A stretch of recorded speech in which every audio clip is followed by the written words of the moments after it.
Good afternoon. I am Antonino Margagliotta. We have been visiting Krakow and the Krakowska Universität for nearly 10 years now. We will appreciate the trust that Professor Thomas Weber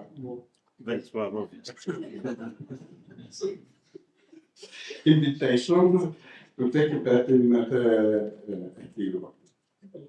Our contribution focused on architectural interventions of the existing built heritage and the subject of involving different levels of complexity scale, entailing a variety of relationship with historical data in current practice.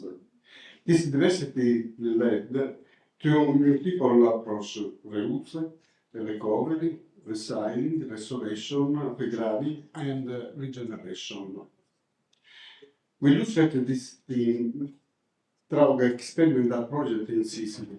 Regarding adaptive reuse, we present educational experience developed in the architectural design course of the Università of Palermo. We proposed the solutions integrated sustainability with heritage enhancement, promoting resilient architecture is attentive to natural and sentimental resources. For restoration, we present interventions on an ancient church located in a small inland town on the island. From Norwegian architecture is being conceived according to principles of resistance and longevity as a response to inevitable transience effect on human creation. For centuries, we have been questioning how architecture can waste the passage of time by transforming on renewing itself in form and function. Historically, the reuse of buildings allow the theme to endure over time by adapting to new means and function, as demonstrated by famous examples such as the Temple of Athena and Syracuse in Sicily, transformed into a Christian church. The octagonal hall of the Battle of XXII in Rome, later converted into a planetarium, and now an exhibition space. Or the Mosque of Cordova was an extraordinary space resulted from the use of architectural elements from other buildings. These principles continues in the contemporary era through projects that reinterpret diverse buildings typologies and even historical architecture. This design strategy can be contrasted or compared with restoration, an approach that remains closely tied to safeguarding and enhancing memory. In the 19th century, the Duke developed a theoretical approach stating that the best way to preserve a building is to assign it a new use.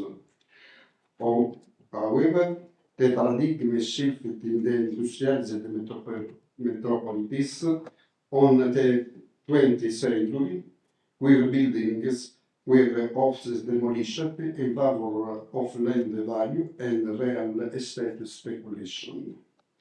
In the 20th century, architectural culture began to show a dangerous alliance with consumerism, not challenged by a renewed awareness of the limitations of our cities and planet resources.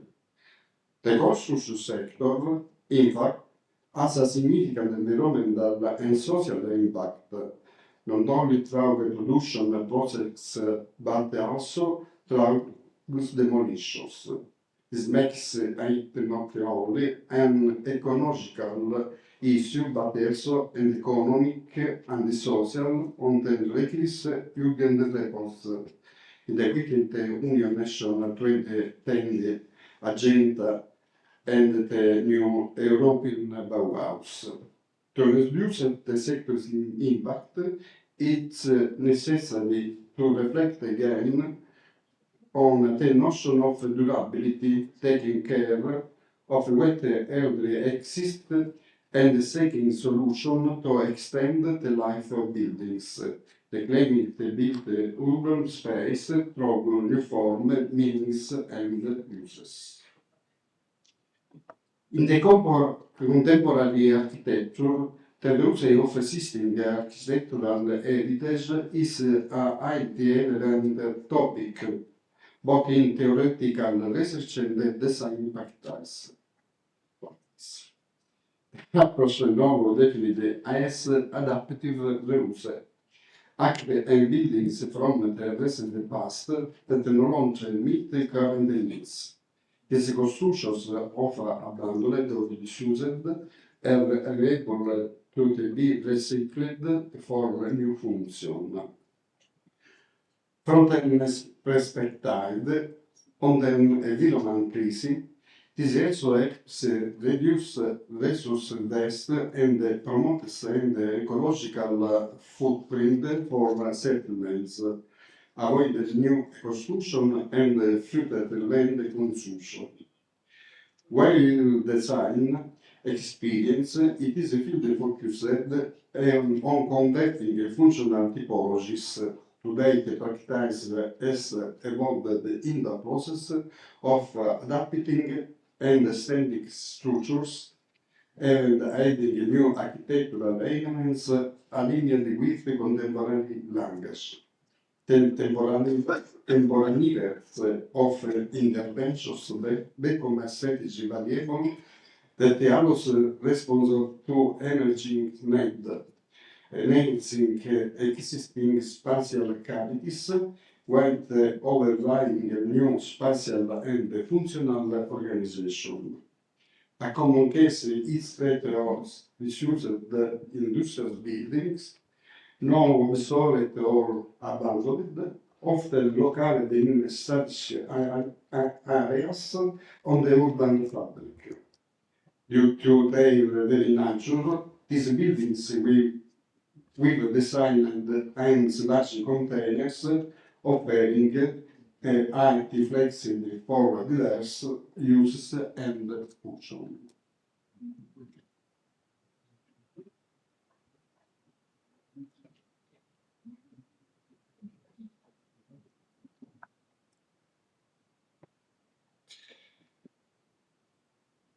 Adaptive reuse strategies have been explored and applied through a various architectural design experience at the University of Palermo within a unfilled and particularly unique environmental context in the city of Palermo.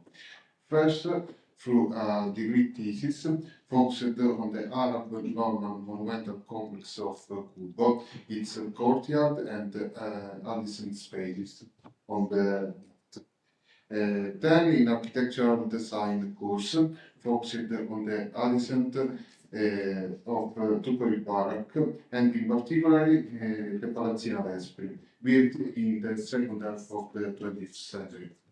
And finally, in a rural architecture course involving the urban reforestation in the area between Cuba and the Barak. This intervention through asynchronous are united in their approach, targeting an urban sector that, through design action, gains spatial and functional value, connecting almost directly with the university campus and its natural park, now a fragment of nature penetrating the city's entity.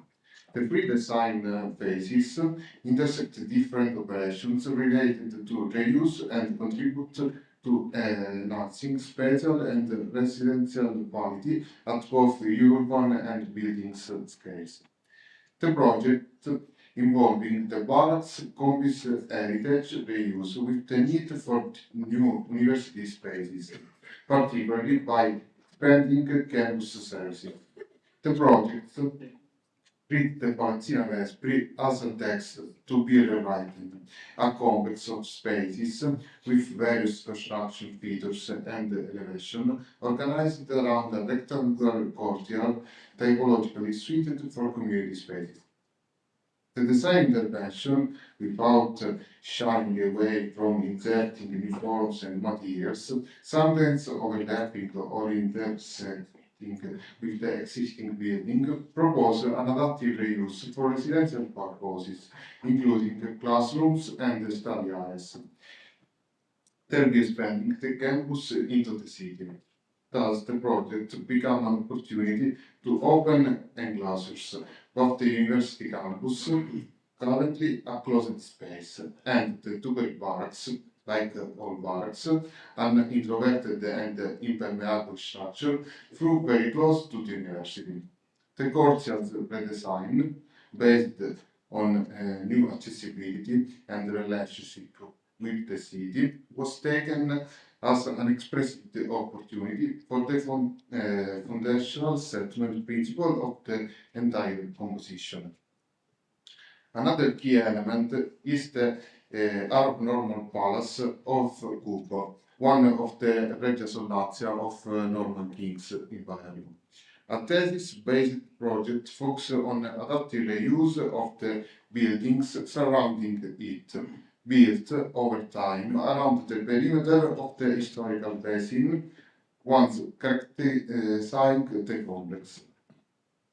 Between the enclosure and the barracks lies a vast area, the subject of the third design phase, available for defining continuity and connection between heritage and the urban environment through urban reforestation, with particular attention to the dense city, where critical issues intensify, but also where innovative strategies for regeneration, sharing, and green culture can emerge. This design experience ultimately exemplifies an integrated approach to adaptive reuse, recovering architectural value while embedding it in a renewed and sustainable urban context. The second teaching project concerns the adaptive reuse of a building immersed in the Sicilian countryside. Built in the 1950s, several design proposals were developed to outline yet unexplored practices for rural villages, attentive to both architectural and sustainable issues. The rural village that was called Borgo Pasquale, with its form, space, and history, represent an exemplary case of the life and the fate of rural settlement in Sicily. Due to its geographical location, the village has strong potential in terms of accessibility and connection to the island's main transportation routes. However, its foundation was marked by numerous critical issues that led to its incomplete construction and, consequently, its never being fully inhabited. This abandonment and lack of completion preserved the village's formal and construction features, such as exposed masonry due to the absence of plaster and the lack of the modification of all alterations. This condition simulates a new spatial and functional design approach and suggests intervention of preservation and enhancement capable of resolving the architectural incompleteness and generating new opportunities for dialogue between built environment and the nature, between old and new, between original function and compatible contemporary use. Above all, it makes the village suitable to become a node within a broader system acting as a hub and a service center for the contemporary rural life and tourism. In the teaching experience, the the reuse them was convenient with the need to create new spaces for alternative tourism, slow and sustainable. Proposed functions included temporary housing and service areas, some derived from the building's spatial qualities and the territory's agri-food vocation. The reuse design also called for expanding the existing construction, reinterpreting its meaning and spatiality.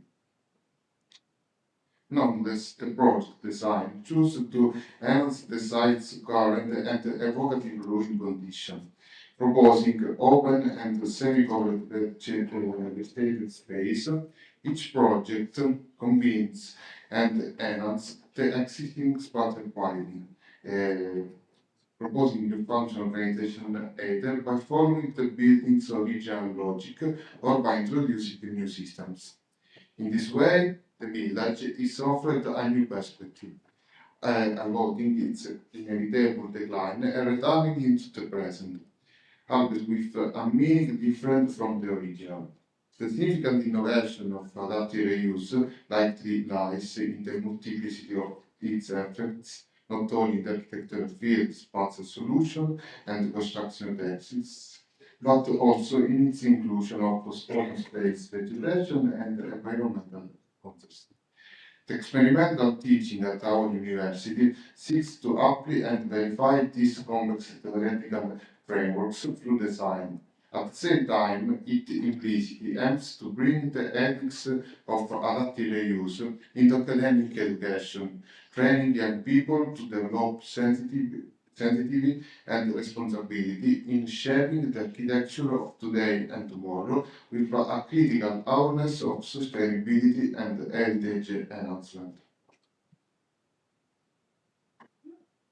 In contrast to adaptive reuse, we present a project that progress restoration technique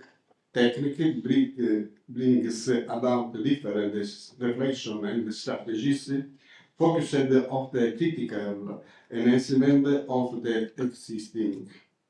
The building in question is a small religious structure in the small mountain town of Camerata in Sicily interior. The church built in medieval period and after the modification or rebuilt is come down or produced after multiple transformation that concern or destroy its decorative apparatus and part of its structure. The project attends to building that have at long been abandoned and partially collapsed and need structural consolidation and essential integration. The integration interprets the building typological character, aiming to highlight its spatial principle, the role of light, and the handling of history and memory, striving to grasp the ancient place, body, through spatial clarity and courage to redefine it with contemporary sensibility.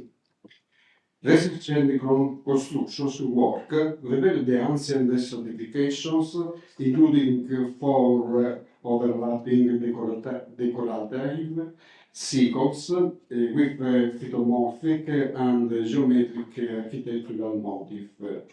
Moreover, the discovery of a crypt with several underground corridors restored the spatial complexity and varied elevation that characterize both the city and its architecture. Thus, the construction site became a process of meaning not only about the building and its history, but also about its technique and materials. The restoration of deteriorated or collapsed parts, or those beyond preservation, required the traditional technique to reestablish materials and technical continuity with the original structure.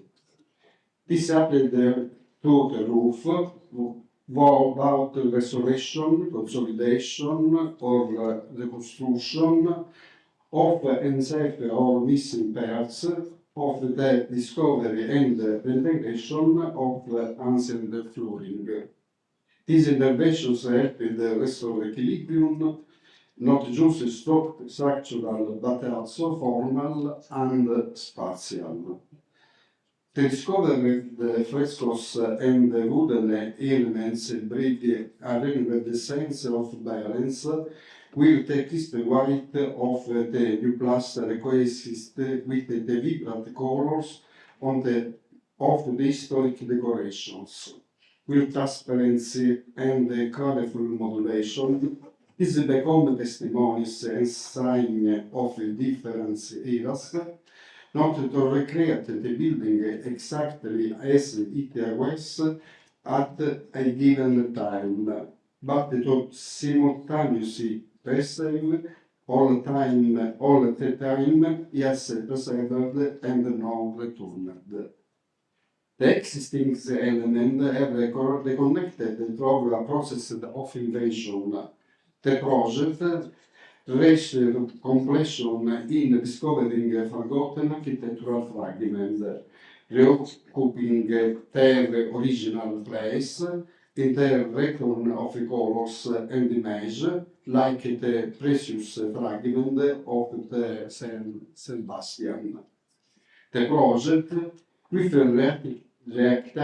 reactivities of space for cultural activities, integrates old and new into a clear and unified spatial image.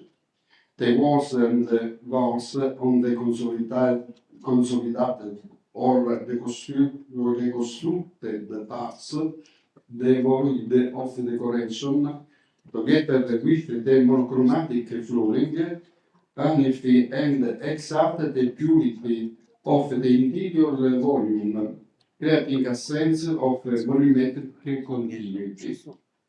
The result is a modern spatiality that celebrates the fragment and the fragmentariness of memory, emerging the discontinuous yet reconnected and preserved by architecture. At the same time, like a palimpsest, it reverses its layers through superimposed ways. The intervention strategies don't hide the destructive effect of time of element. Some actors secured deliberately narrated their deformation, collapse, and material decay.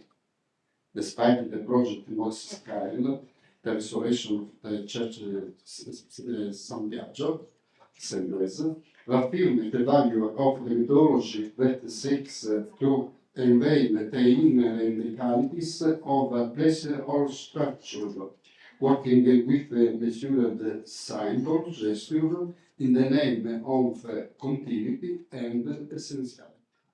Thank you.